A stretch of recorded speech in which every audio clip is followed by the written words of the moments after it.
everyone, welcome back to my channel. And I don't know if you've noticed, I've changed my position just a little bit because I wanted a slightly more interesting background. So I have books and I have a Star Wars poster, and the Star Wars poster says, "May the Force be with you." And I'm really hoping that it's with me while I learn how to do videos and also while we talk about budgets. We're going to talk about budgets. We're going to talk about numbers. I'm an artist. Numbers and I don't typically get along, but I have to say that this year of doing my budget has been an enormous change, and I wanted to share that with you because this journey has been a long time coming. So let me give you a little bit of foundation in my relationship with budgets. I didn't have one for most of my life. I resisted it. I put it on goals lists for years and years and years. Probably for at least the last 5 to 6, I would say. I've been steadily putting it on. It's on my short-term goal list. And I went from one job to another with it still on the list. And I finally had enough of that. I was tired of money controlling me instead of me controlling my money. Now, I have done some dabbling in budgets over the years. I have followed some of the Dave Ramsey principles. I've done the debt snowball more than once, I'm embarrassed to say, but I've done it and gotten rid of a big chunk of my debt or all of it. And so I've done a little bit here and there, but I've never just jumped in and done a budget. And as a single childless woman, it is really important for me to do that. I'm a single childless woman, so I don't get the tax breaks that people who are married and filing jointly get. I don't get tax breaks from children. You know, people that I know who have kids, their tax refunds are ridiculous. Now, is that a good thing? Some people would say yes, some people say no. But nonetheless, we single women pay a good chunk of our money in taxes and things like that. So I need a budget. Everybody needs a budget, but especially somebody in my position does. I want to give a better life to my mom. My mom's been through a lot in her life, and I want to be more financially responsible so I can take better care of her as she moves into these later years of her life.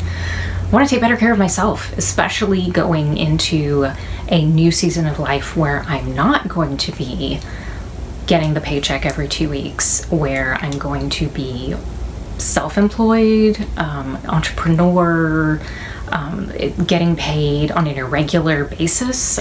I need to be way more prepared. Plus, I work in the working world. Yes, I work at what a lot of people would consider a steady job, but there are no guarantees with steady jobs anymore. That world has pretty much passed away.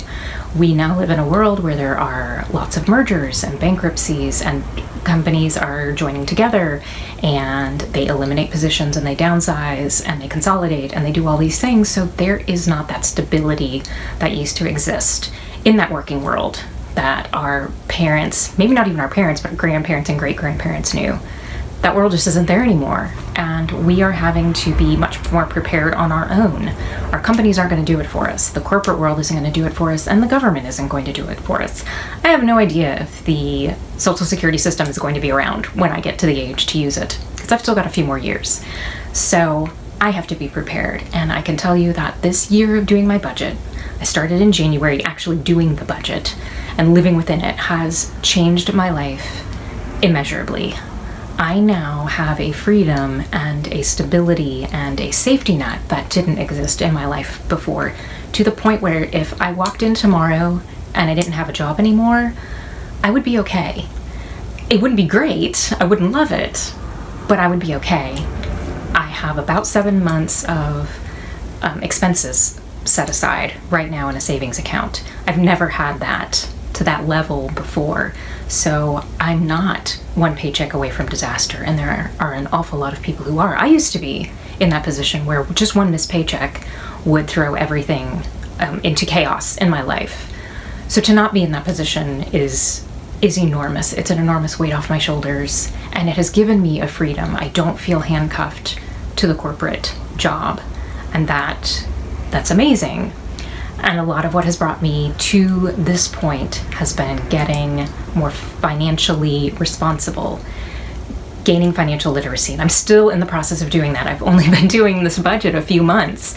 So just the thought of, the next years, the next few months, next few years, continuing to do that and continuing to hopefully level up my earnings and all of that that's enormous. That is a power that a lot of people don't have. And I wanted to do that for myself. So I'm preaching the gospel of budgeting because I think it is hugely important, especially for those of us who are going to have to take care of ourselves, who aren't going to perhaps have that protection of a significant other or a partner or children who can take care of us. A lot of that's going to be on me. And so I needed to take this control, and it has helped me immensely. So I want to take you through the whole process of how I started and the steps that brought me up to the budget. I'm looking at making 2 videos just because there's a lot of information. It's a lot to take in. And this is just how I did it. There are a lot of different ways to do it. There are a lot of different thoughts on it. So this is just how I did it. So I'm hoping that this can help some people out there who are perhaps feeling as overwhelmed as I did before I started my budget, and help you see how you can put this into practice in your life and what a big difference it can make. So without further ado, let's go ahead and move to the top-down view so I can take you through the steps that it took for me to come up with my budget. Hello everyone, welcome to my top-down view. 2 things. One, I wish you could see my filming setup because there are 2 boxes, a thick book, and some painter's tape involved. It's kind of amusing. 2, please excuse my nails. I am trying to stop biting them. It is a very bad habit that I have done most of my life, and it is something that I do when I am stressed out or concerned or have a lot on my mind. And right now I have a lot on my mind, so I have been biting them horrendously. I'm going to try not to show them off, but please excuse my nails. But that's not why we're here. We're here to talk about where I started my budget. And where I started my budget is with my receipts and all of my spending. Now, a lot of my spending I do have receipts for, but I would also pull in things like automatic notifications for payments that were auto-debited or things like that. So I took things like my receipts, those notifications, and then just took my bank statement as well and put all of my spending into categories. Every single penny that I spent throughout the month was accounted for in a category. Every penny had to go somewhere so that I could see where I was spending money and how much I was spending money. So that was the starting point. That was sort of the foundation for all of this. I had to figure out what was going on with my money on a monthly basis. So this was where I started. And some of these categories are pretty self-explanatory. Things like groceries. I do groceries and eating out or dining out separately. Some people put those together. It's totally up to you. This is a budget, so things will change, and things did change, and I'll show you how some of those things changed as I continued on throughout the year of tracking, and then also as I got into the actual budget, which is this year. So anyways, all right, so all through the year, I accounted for all of my spending every month. Everything went into a category. All those numbers were plugged in. I actually, because I'm an analog person, I actually accounted by hand at first and put all of that down here and then transferred that to Excel. I am a very simple Excel user. I really can't use anything more than auto sum. Anything more than that I can't handle. I am not a formulas person. But anyways, everything went here. So I kept track all throughout the year. And then, for the purposes of my budget, for the purposes of figuring out how these numbers needed to be plugged into my monthly budget, I just arbitrarily decided to use July through December. I could have used the whole year, but I just decided to use July through December, added all of the categories up, came up with the total, divided by 6, and that came up with the average amount that would then go into my monthly budget.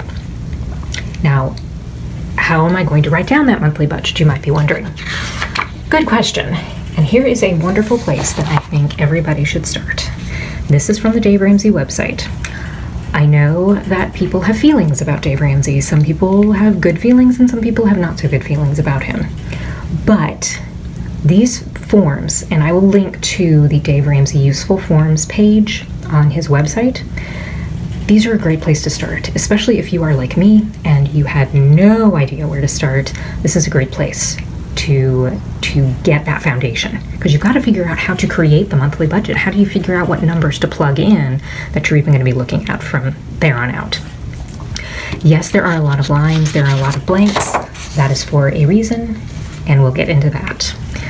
So right up here is where you put your monthly take-home pay. That is for those of us who work jobs where we either get a salary, where you get paid on the 1st and the 15th, or the 15th and 30th, or people like me who get paid every 2 weeks. This is a pretty self-explanatory, obvious area. You're putting that up there. I personally lowball that number just slightly, and just so I have a little bit of a cushion. And then you're going to go through and you're going to take all of your spending from here, the average. You plug those numbers in, and that was the second step that I did. After tracking the whole year and then figuring out that average amount for each category, I started going down through here and putting all of those numbers. There are percentages here. Those are recommended percentages. You can pay attention to those or not. Totally up to you. You can also change some of these categories.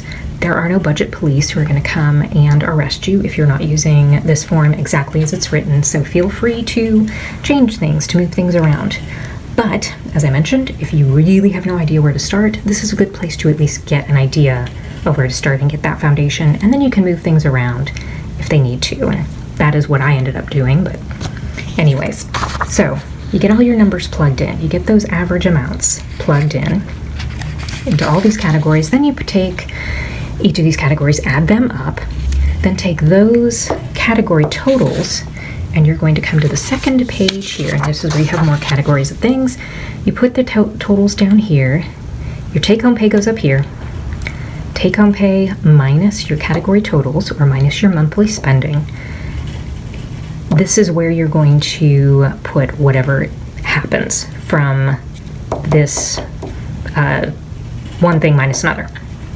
So what am I trying to say?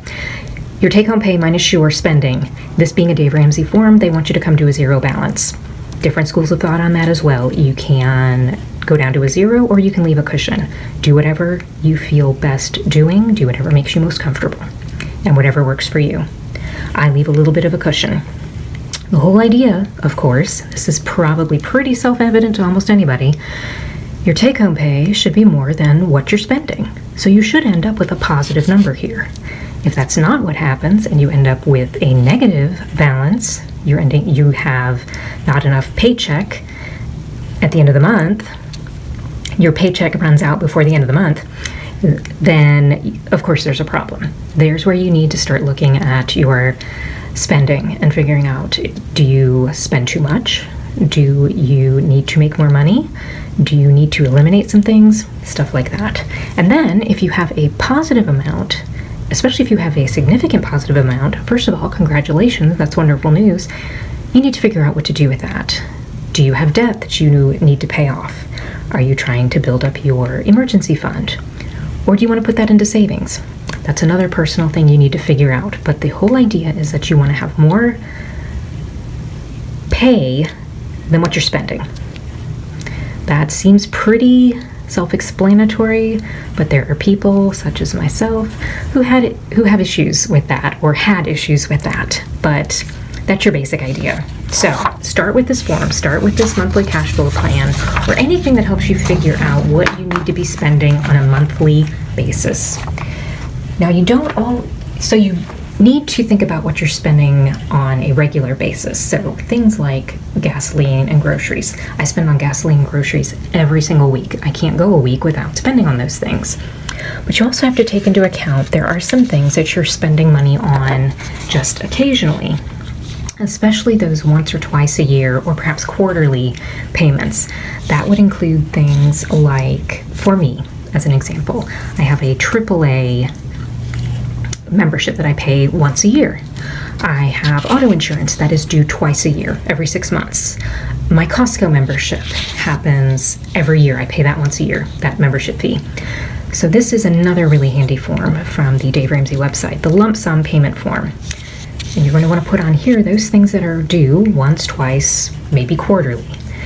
You put down what that amount is. So let's say your car insurance is $500 every 6 months.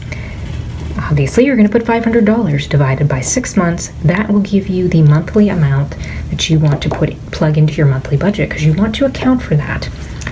And I'm going to get into that in the next video. I'm going to talk about sinking funds and envelope funds, because that's a little too much to talk about right here.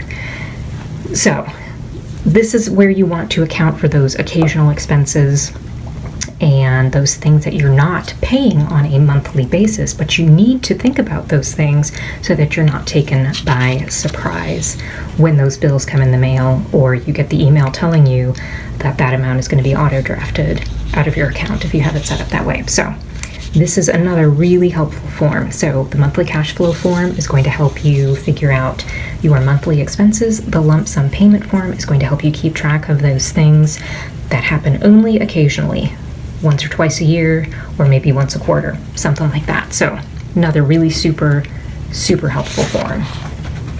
All right, so I did my tracking. I came up with my averages, plugged those into the monthly form, and I would eventually make a few other changes. As you can see, this is a second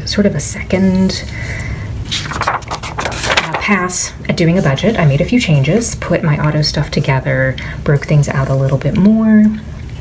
I decided to take skincare out of the category that it was in. I was kind of counting skincare with I think it was personal care. I decided to break that out into its own line item. That was just a personal thing for me. Just wanted to do that.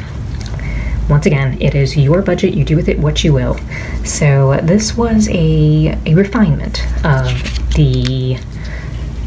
my monthly budget. I would make a few more refinements, especially after I use that lump sum payment form to account for those things that I was only going to pay once or twice a year, but I wanted to keep sight of those. And I would come up with this, and this is pretty much the final version of my budget, and this is what I'm using right now as far as the numbers and how I'm accounting for things, and et cetera, et cetera. I do have my mortgage amount blacked out here. People get a little weird when they look at people's housing payments. We live in a very affordable neighborhood. We live in a pretty affordable area of the country, so I just figured I'm not real comfortable revealing that on the internet. But anyways, so this is what I'm doing on a monthly basis. And if you'll notice, this is what we're going to get into in the next video. I have some of these marked as sinking, some as envelope, and then a few as auto debit. And I will explain what all of that means next time, because that is a whole thing unto itself. But that is another thing, another magical part of budgeting that has helped me immensely with keeping track of my spending, keeping my spending under control, and also being able to have control over my spending and not feel like things are out of control and that my spending is going past what I'm making. Let me give you a small example here. Savings. I used to have the attitude about savings that I would save if I had money left at the end of the month, which of course there never was, or at the end of the paycheck, I should say, but since I get paid every other week. That, of course, would almost never happen. It happened very rarely. So now I make a goal. So now I actually save out of every paycheck. Every single paycheck, there is a base amount that comes out and goes into savings. And then if I have more left after that, let's say I get to that day before the next paycheck goes in, and I do have some extra money because I have not spent everything, or there's some extra for whatever reason, then that will go into savings. But every single month I am saving this amount, plus I have an auto debit that comes out automatically. So every single month I am saving $358. No question, no putting that money anywhere else. It goes into my savings. That's one of the things that my budget has done for me. Last year, I sat down and figured out that between January and June of last year, I saved $3,720, which is not a bad amount. But when I compared that to what I saved from January through June of this year, I saved about a little over $4,600. So I saved about $900 more. That is what a budget has done for me. It has helped me take control of my spending. It has helped me to really prioritize the things that are important, like savings, and not be throwing money at things that aren't necessary. So this is the life-changing magic of a budget, to steal a catchphrase from Marie Kondo. This is where some of the magic is happening. And next time I'm going to get into some more magical things with sinking funds and envelope funds, and also take you through a couple other tricks that I have found out there that have helped me get an even better handle on what I am spending. Okay, so that is everything. That is how I got my budget started. That is enough for one video. That was a lot. But next week, what I want to go through is actually implementing the budget, actually putting it into place, how I'm keeping track of it from one month to the next, and also how I've started doing some things from one paycheck to the next, which is something that I've discovered as I've continued doing this. As I mentioned earlier, this is a living, breathing process. A budget is a living, breathing thing, and it's going to change, and that's fine, and you should be willing to change it. If it's not quite right, be willing to make some changes to it. That is okay. That is not an admission of failure. It doesn't mean that you're doing it wrong. It just means that you need to make some adjustments. So that is what I did as I've gone through this year, the process of this year. So I want to take you through that, implementing it, keeping track of it, the paper printouts that I'm using that help me do that, and also talk about, as I mentioned a little bit earlier, talking about envelope and sinking funds, which sounds horrendously boring, but it isn't. At least I don't think it is. And that has been one of the keys to making the budget work for me. So I hope you will join me then. That will be next week. Thank you so much for being here. I hope this has been helpful. I will have some resources linked down in the description box below. And definitely in the comments, let me know if you have any questions that you think I might be able to help with. Or if you just want to pick my brain or give me some advice, if you see some things that you think could be done differently that you might have some advice on, I would definitely be open to any kind of thoughts you guys have, or share whatever resources or whatever information you have about your own budgeting systems, or how you do it or don't do it and need some help with that. So I am not a financial expert, but I have learned a lot and I'm continuing to learn, and I would love to continue doing that down in the comments below. Thanks so much for being here, and I hope to see you later. Bye.